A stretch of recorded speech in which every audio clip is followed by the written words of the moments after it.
Sensei, oh, good buddy. How are you doing? Very good, very good. Stabilizing, which is good. But I think that we have already like a couple of conversations where things have been like up and down. Right. The question is if you're a roller coaster, stabilizing means end of career, right? Stabilizing means beginning. The end of chapter, beginning of new one. That's how I will put it right now. I'm getting ready for the next roller coaster. So that's a stop between two crazy rides. And that's what we're gonna talk about today, because you did run a pretty successful studio, Innk Animation, based out of Bogota, Colombia, and that was wonderful. When was that? We met somewhere around 2021, 2022, I guess. And you guys at the moment were running pretty well, and you served Apple, I remember, right? Right. So by that moment, I think that we were pretty much a little bit of halfway, let's say, the story of the studio. So the studio basically was like with motion designing. We were serving like clients like Apple, Wacom, Performance, a lot of like corporate clients. And when we met, we were doing at that moment a business accelerator, because I thought that that was a very good investing point for me, because my knowledge in business wasn't like all the best. And I wanted to know what were my weak points and which areas I could improve.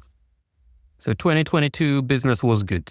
Yeah. I've been like, on one side is the business is doing well. Me, on the contrary, I guess I wasn't doing well because the studio came from, let's say, a business and corporate like point of view. That was like the point of view of my business partner, and I'm mainly an artist. So I was always conflicting with that idea. But we were doing well. We were like serving like those clients. We were making like cool projects. And in a way, I was trying to get and rolling with it. And that's why I got into this business accelerator, to try to understand if I was doing like things wrong and what things I could improve.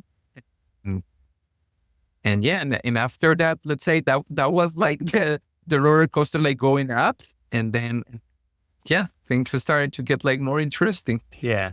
With end of 2022, this is where things were getting more and more interesting. And that's exactly the stuff that we're digging today. So obviously, we know the peak story and peak of the story. And what was the size of the company at that time? You guys were like between 10 and 20, something like that? Basically 8 people, but we will have, let's say, moments where it will peak, and then we will just have to basically hire a lot of freelancers and then just like scale back. But let's say that for me to be able to maintain like those 8 people was very important. I felt that it was like a milestone of like being able to handle an operation, and me not the proper like business side. It was always like crushing, always against the wall, trying to learn like new things. But it was really fun to try to do it. So we arrived at the peak, and we see a beautiful vista in front of us. Let's unveil a little bit of this story. Walk me through what happened. It's funny because I always start like from the point COVID. I thought that it was going to be like a big crash and that we were going to have like something, but mainly the studio was always remote. So that was a good thing. And actually we got a lot of projects from that. So I felt like extremely lucky that from all the stories and all the things around that time, I thought that, well, if we pass this, then that means that we are going to only one way, but upwards. And actually what happened is that we had one year between 2021 or 2022 where I decided, okay, let's try to invest. And then basically our main client, main source just stopped like sending us like projects for about a whole year. And it was a scary moment because I didn't know really what to do. Basically started to eat like the resources of the company, trying to payroll, trying to keep like internal projects moving, but I made a big mistake keeping my eggs in only one basket. That was my main problem. And I was conscious of that only after. So I was always fine with whatever the client will bring and everything, but I wasn't really diversifying. And then the downfall basically started when we stopped like having that source. And I just got advice of like, look, if you want to start the next year, if you don't want to start the year in minus, then you have to make a tough decision, and it's not the best decision to make, but it's the right one. So that was a very tough moment because I had to take the decision on my own and basically talk to the team and say, yeah, I'm sorry, I failed you guys. I don't know what else I can do. I still have a nut on that one because it was tough to have a team that you, in a way, you almost become like responsible, or you feel that you're responsible for them.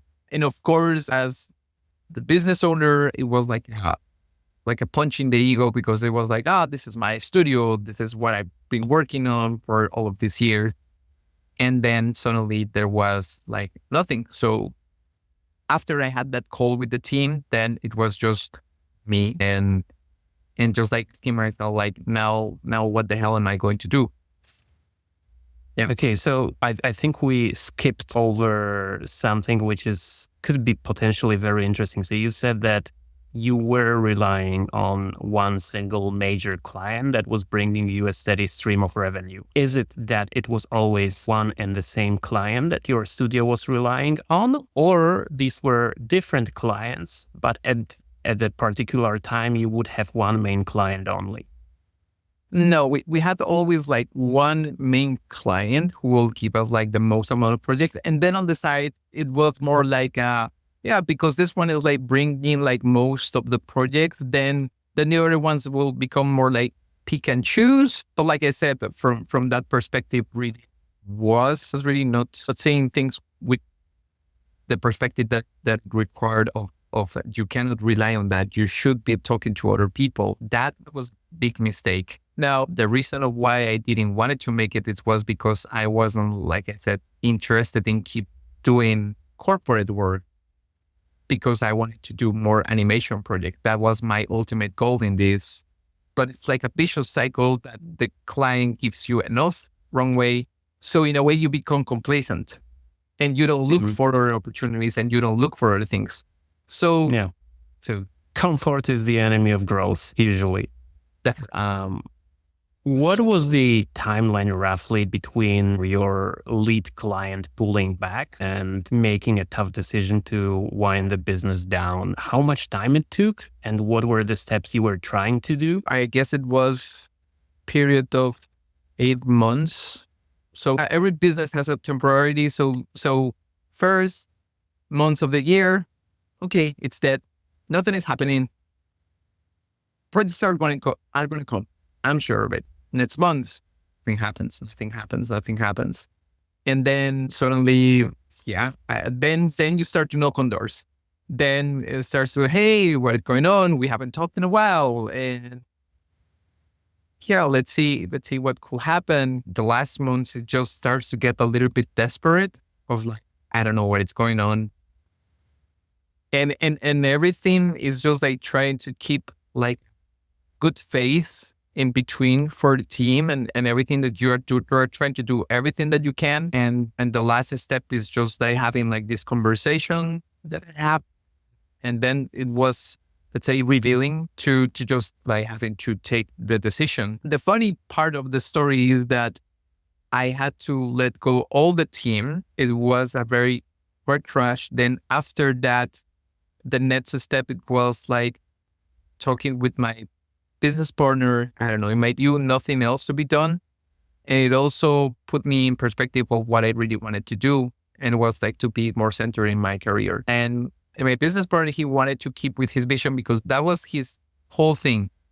But I wasn't, I wasn't on board on that like anymore. Like I tried to do it for as many years as I could, but there was a stopping point. So after that, we got like, again, the call from that main client, they send us the last project.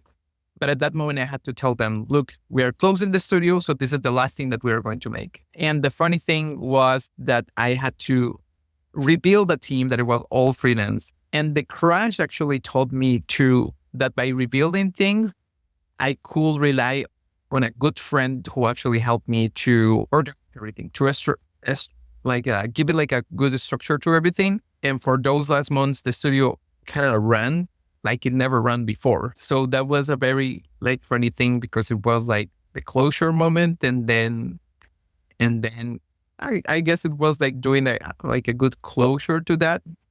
But if that would have happened, then I guess I would have kept like going with the same habits, the same pattern, I will say. So you're saying that you lost the client.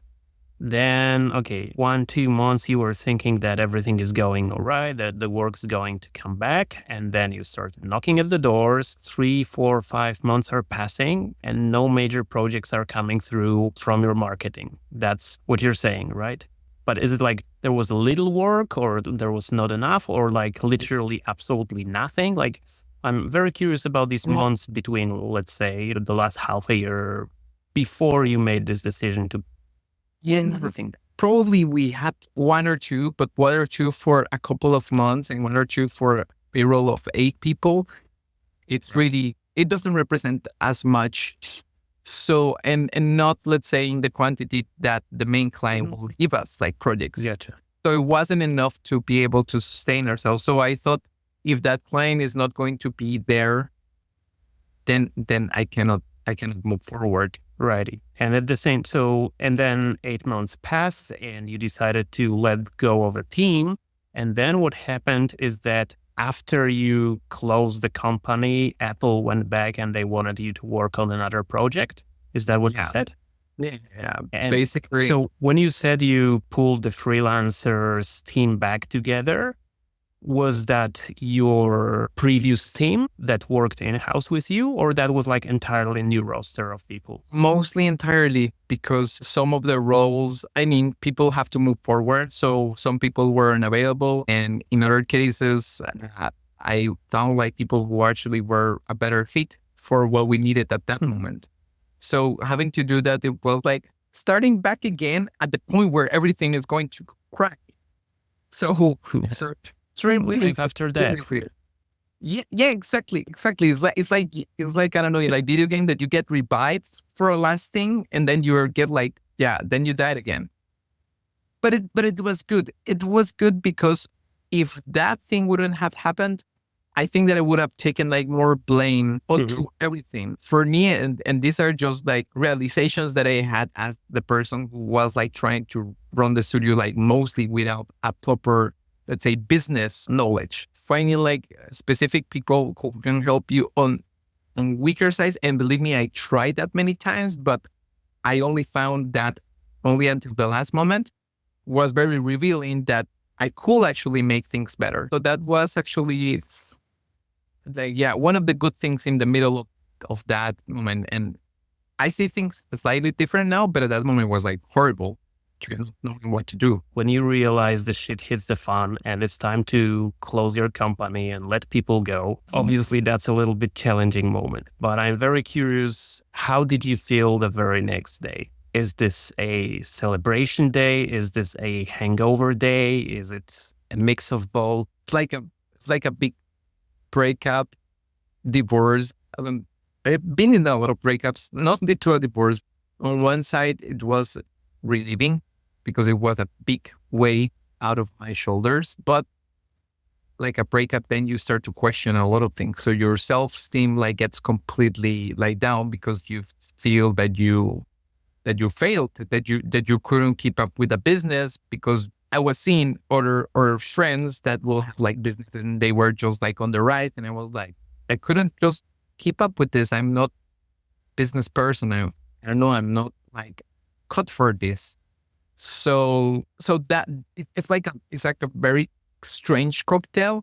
But as the days started to go forward, I guess like some clarity starts to happen, and I started to really find if I did this for 8 years, And then there was like something very important, and it was like that alignment in terms of like my vision or the things that I really wanted to do, like moving forward. I don't know, when I have like 70 years or whatever, what the hell I want to be doing that is sustainable.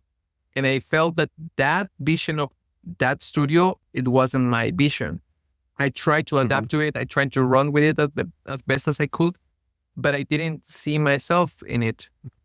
And there is nothing wrong with that. I feel my business partner could have like gone like completely good with it, but it made me find again, like, okay, are you going to do then what you really want to do? And in a way, it was like finding myself again as an artist, visual development artist for animation. That's where I'm moving forward.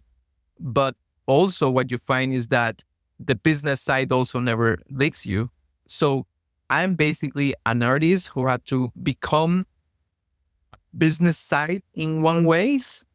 And then I had to leave like the business, but that never leaves you because there comes like other opportunities where you need that structure. So that that should never like go, that should never be like, I don't know, away from who you are, because you need that structure. It's just that like people avoid it a lot, especially when you are the artist type. Right. A couple of questions. So you realized after closing your studio, you realized that the studio wasn't really serving you and wasn't really the right vehicle to achieve your vision, right? But the question is, did you only realize it after shutting down your studio, or perhaps, during all the years when you ran it, you had a feeling that something is off, that you're doing all the work, but it's not exactly what you wanted? How was it?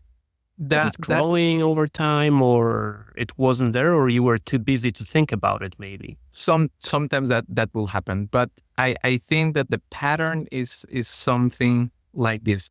When we started the studio with my business partner, it was a bet on he was going to do business, I was going to do creativity. And it was like, okay, good, I'm on this bus because I don't know anything about business.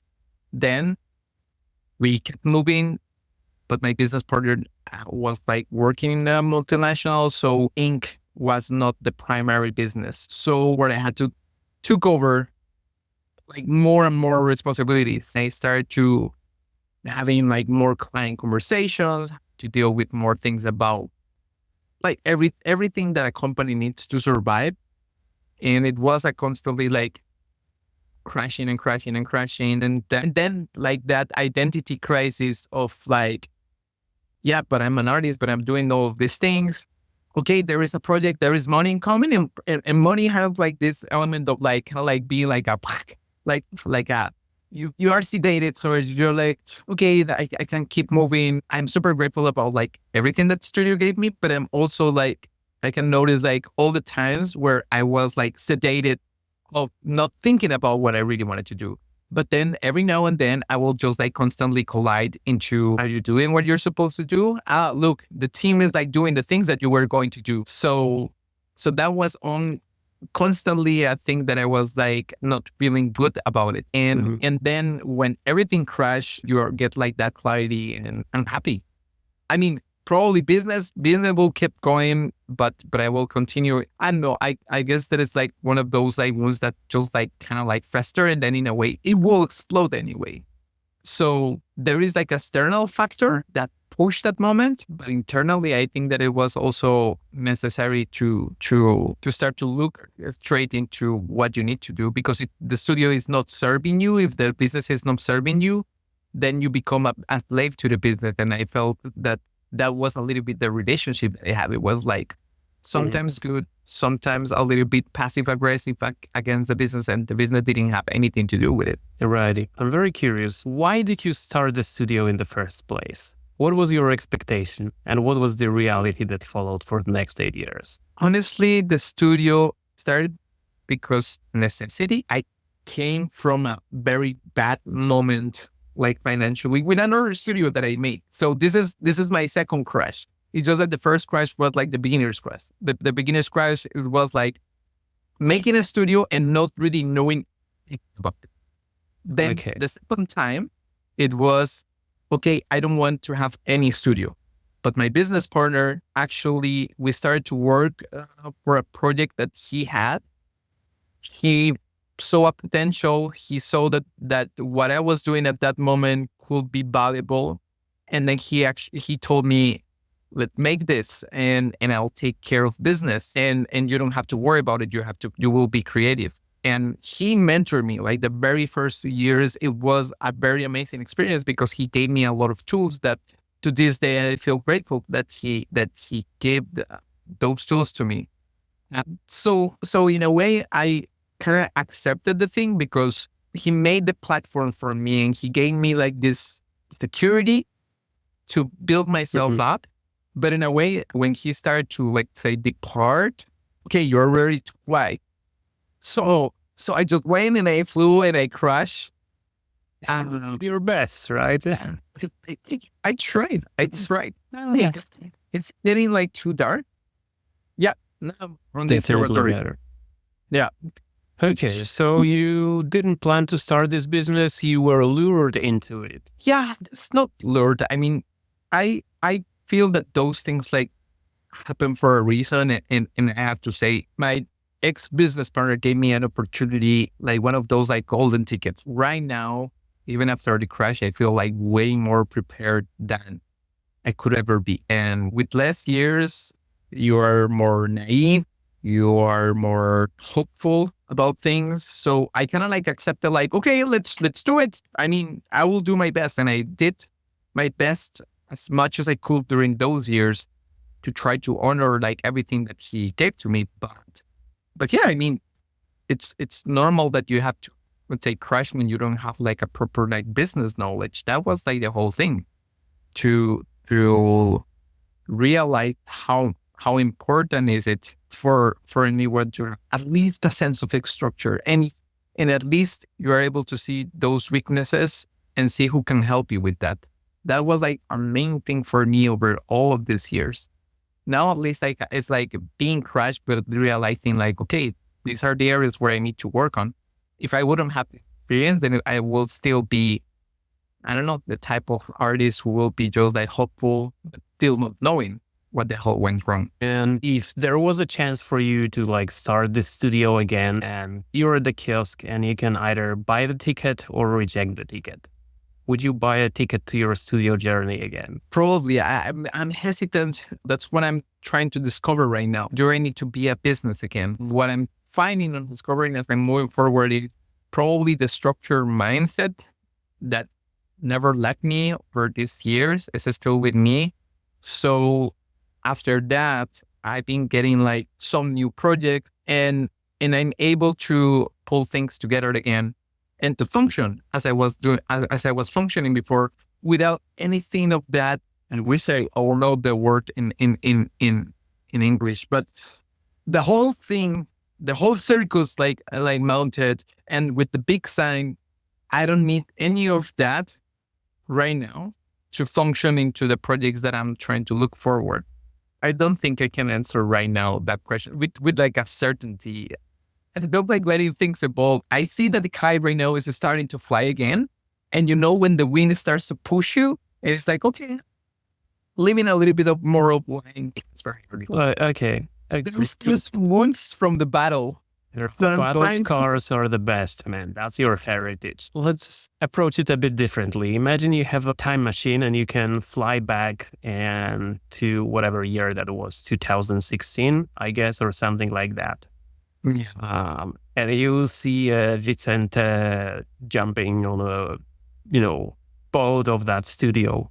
Would you stop this guy from doing it or would you let him go? Shit, that one is hard, especially because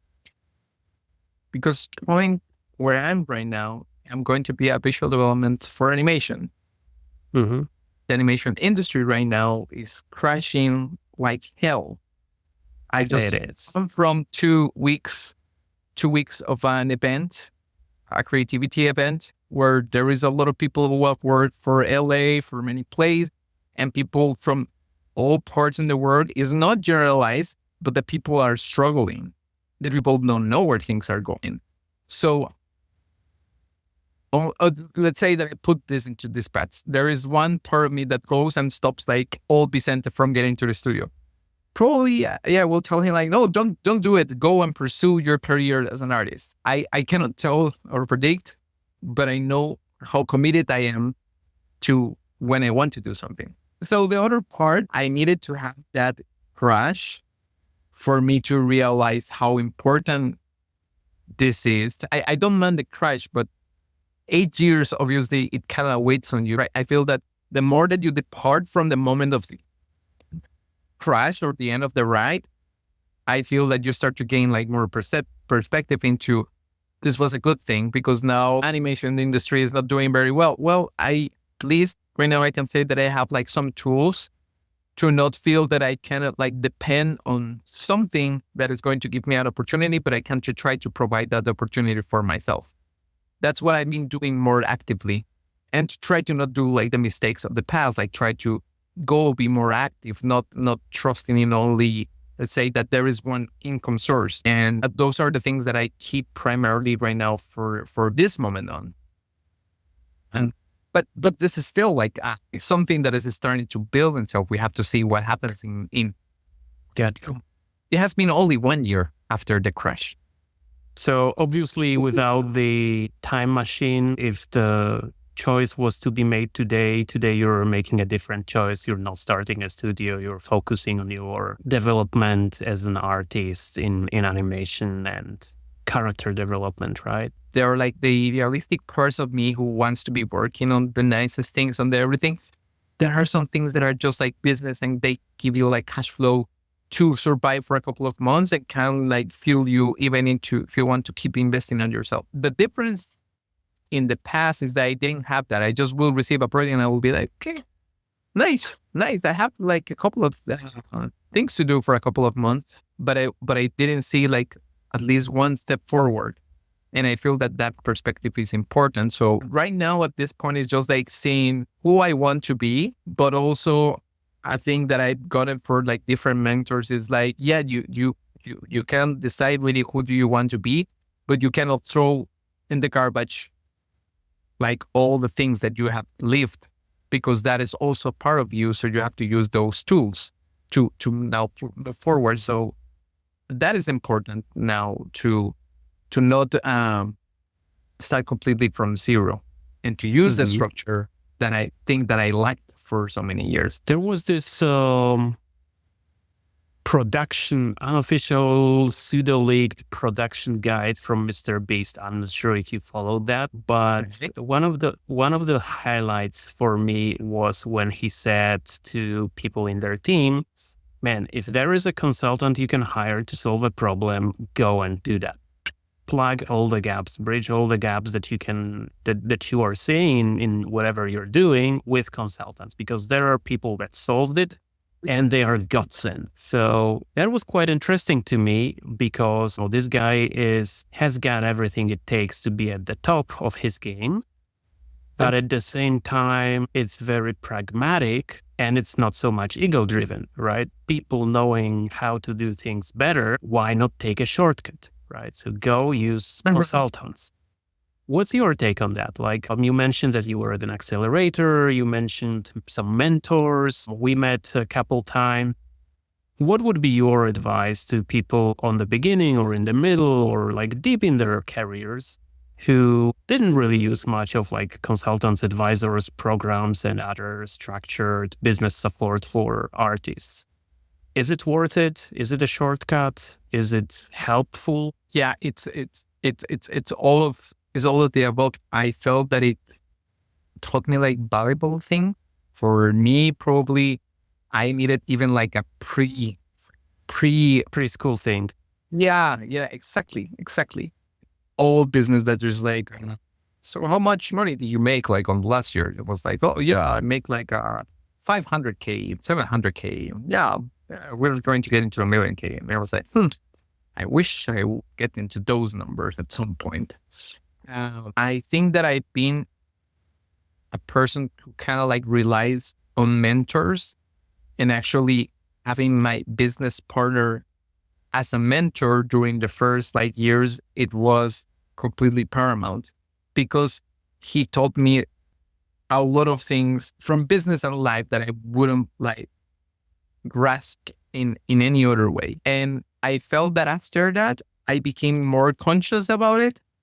And then I started to get to know like people like you. And I've been into these conversations where I find like something where I'm like weak and I try to solve it myself. It's not the best practice to try to keep like your things for yourself. It's better to try to let it out. And sometimes I don't know if it's because of shame of thinking that you are going to be stupid. You have a business and you don't know how to solve this. How could you? But I feel that it's important to have like those people in your support. It might be like something that you pay. It might be something that is like exchange. I've asked like many times for people to mentor me in many moments, and it's super valuable. I think nothing saves you from crashing, but in a way gives you options of how do you want to crash? Or if you are going to crash, then at least you are able to react, and it's like you at least try to fall like better, not on your knees, but in a different way. So it's paramount. It's paramount to find all the help that you need. I did after the studio closed. I actually went to do that. I went and I got into mentorships on the art side. I went to a lot of art events because they will give me like all the tools to start thinking like in a different way after I had to close the studio and I was feeling like a failure. Good mentor told me like, you don't have to feel bad for this. Like studios span and contract like lungs. So this is one of those moments and you don't know when you are going to span again. But this is not like your failure. So those are realizations that I couldn't have like on my own. When I had the conversations with you, it has been also like interesting. You always like challenge me into, why are you doing this? Why are you thinking this way? And I'm like, it makes me think hard. And that is like the good part of it, you know? Gotcha. This is interesting. So how much of the value is in the external perspective? And how much is in actually plugging the competence and like business knowledge gaps? Because, I think that with business, it's not so difficult. Like, of course, there is things that you need to learn to execute, like mastering sales conversations or all this kind of stuff. Like theory is enough. You need your mileage, right? But at the same time, then the information is all there, right?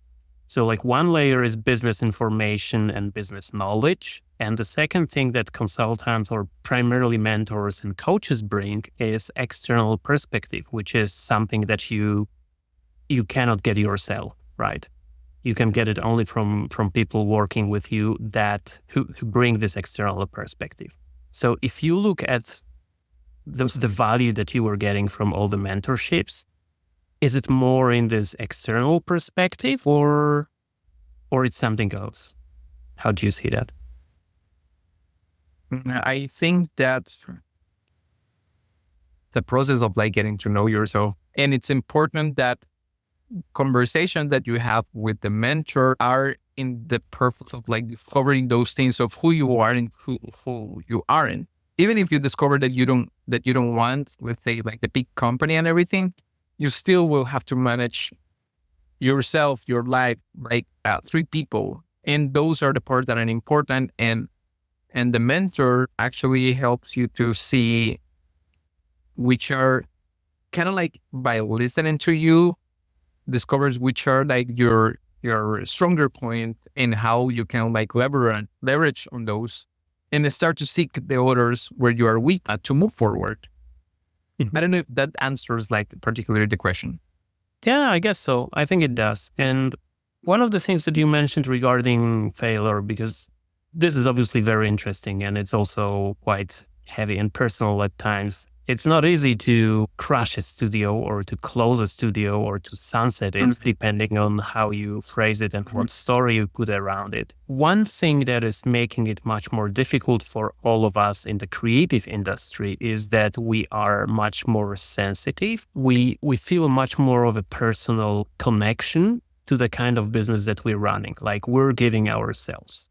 Because in contrast, if you look at an entire ethos of like Silicon Valley startups culture, they have long normalized failing fast, and failing is always, the default, and it's the process, and nobody really cares. It's like, it's never a piece of shame. It's never embarrassing to fail. This is a parade of scar faces, right? Is it more healthy? Well, I think that it's becoming caricatural at some point. It's becoming a parody at times, but at the same time, like in the foundation, normalizing business failure and drawing a clear distinction between, okay, this is my business that failed versus seeing it as a personal failure. This is one of the things that actually work pretty well in the startup industry. The other comfortable thing is that someone else is usually paying for them. But that's a different story. But with us on the artistic side, I think it's more difficult, and there is more work to do to reframe or come to terms with failure, right?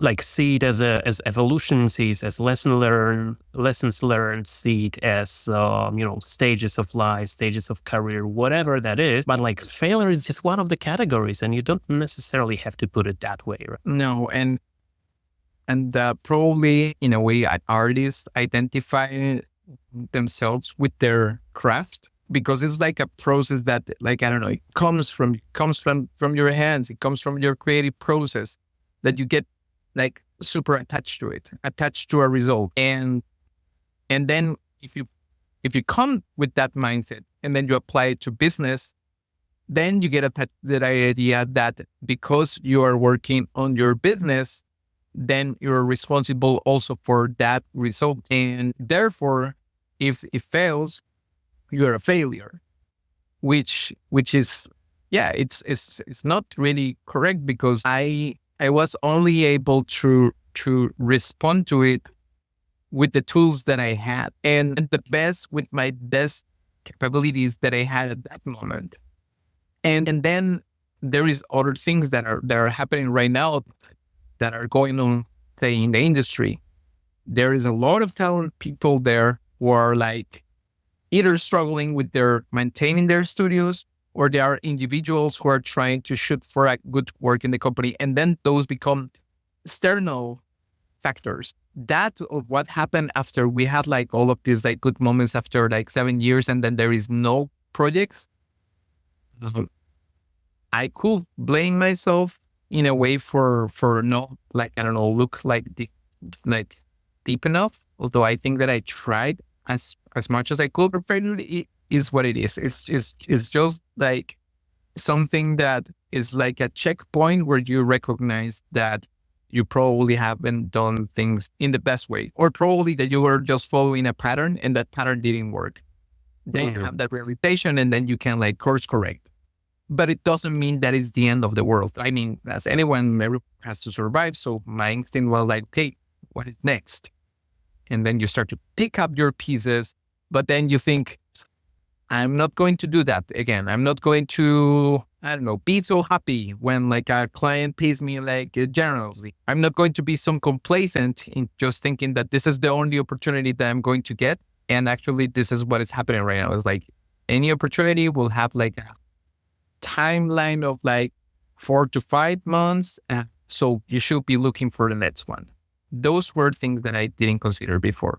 Yeah, I try to just like starting to see things 1 or 2 steps ahead if I can. What's your advice to people that are starting their careers and thinking about getting into animation? Shit. That's difficult one. The right question at the right timing. I mean, today I was like seeing the rant of someone who I've seen like the industry like changed so many times. And then he was just like saying like, AI is taking over. And then you see like all of these things that are happening. Like today, the first animated film was released on YouTube. The guy who was making the rant was making a point like, no one really cares. No one from like the audience really cares about the style, about the craft, about like people sometimes think that a computer made it, that it was just like, boop, boop, boop. pushing a couple of buttons. I think that is like very difficult sometimes, kind of like disjoint yourself from your identity. And that's what happened to me. Even when I had good running business, my identity was calling me to try to do things that I needed to express or that I need to do as an artist. Given the state of the industry, what it will like prompt the people is to become more self-sufficient. And what will happen is that the people will start to create more products on their own, more ways that they can like get revenue without the approval of middlemen or something like that. And then they will try to get a connection directly to their audience. Artists mainly work too much on their craft, becoming really good with their hands. They don't necessarily see the marketing part. They don't necessarily see the networking part. And I feel that that is horrible that like institutions don't talk about it. It's not only about like good work. It's all of this like structure that is underneath. If you are only thinking about just like your craft, but you're like staying in a contained space without talking to the people, without like thinking about who could benefit from what you do, or how can you bring like value, which that to me is still like something that I'm trying to work in my head. The point is you cannot think or that you can be just an artist. That I feel that word, the artist, the starving artist only exists because there was no one who could tell those people that there are other spheres that are important to take care, and people neglect it. And then people feel like, no, but business is, I don't know, whatever, boring. Yeah, that's good. Do you think, because obviously people don't care whether stuff was done in animation, CG, VFX, AI, or whatever. They probably care about whether they are drawn into the story or not, and whether they feel something or not. But the question is, looking at the evolution of the industry through our careers, for me, that was something like 20. For you, I'm not sure, but probably similarly. Do you think that people still care enough about animation and they want to be entertained through animation, or perhaps animation doesn't matter anymore and people don't want it because it cannot compete with whatever, timelines, doom scrolling, I don't know. I feel, and this is going to be a steal from the words of a mentor, and that actually made me think that when I was trying to realize what it was going to be my next step after the closure of the studio, and I was just like saying, yeah, I want to be in the animation industry and so and so. And then she kind of like said, like, does it have to be like the animation industry? And I was, but then where else? And basically her point was, people will want always to be entertained, but the way that the people are being entertained right now is very different, and the industry and the people will have to adjust to that, to different mediums to express yourself, but at the same time to find the connection with the audience who wants to listen to you. And that either can be through like a piece of art, like a collectible, trading cards, mobile games. I mean, there is tons of venues. It's just that right now we are in a moment of change. If I was thinking, if this is today is the release of the first animated feature done by AI, then means that probably we will be seeing a new animated feature every week around YouTube. I feel that we are right now again in a transition into how entertainment will change, and then we just need to adapt to it. At the moment when I wanted to I don't know, study concept art and all of these things, I was in love with the Pixar of that time, with the movies around that time. But the Pixar right now, it's a completely different thing. It's not the Pixar studio that I want to be. So, and entertainment keeps changing. I mean, right now, actually, in terms of animation is maturing a lot. Things like Spider-Verse, Blue-Eyed Samurai, that is part of that process of maturing in terms of theme. And probably AI in a way is a response of how it will change in terms of media. We have to see how the use of creativity will be merged with the artist. So that is about to be changed. But I feel that generally like in terms of generations, we are one that is like in the middle of the crusade, and the next people will have to just like will adapt quicker to whatever is going on. So many great insights. Pleasure having you today. Pleasure talking with you as usually.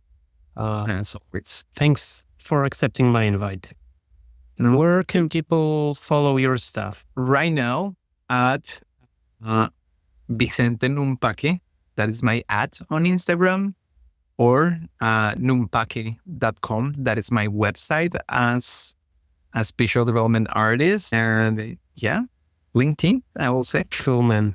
Lovely. Thanks again, and see you next time.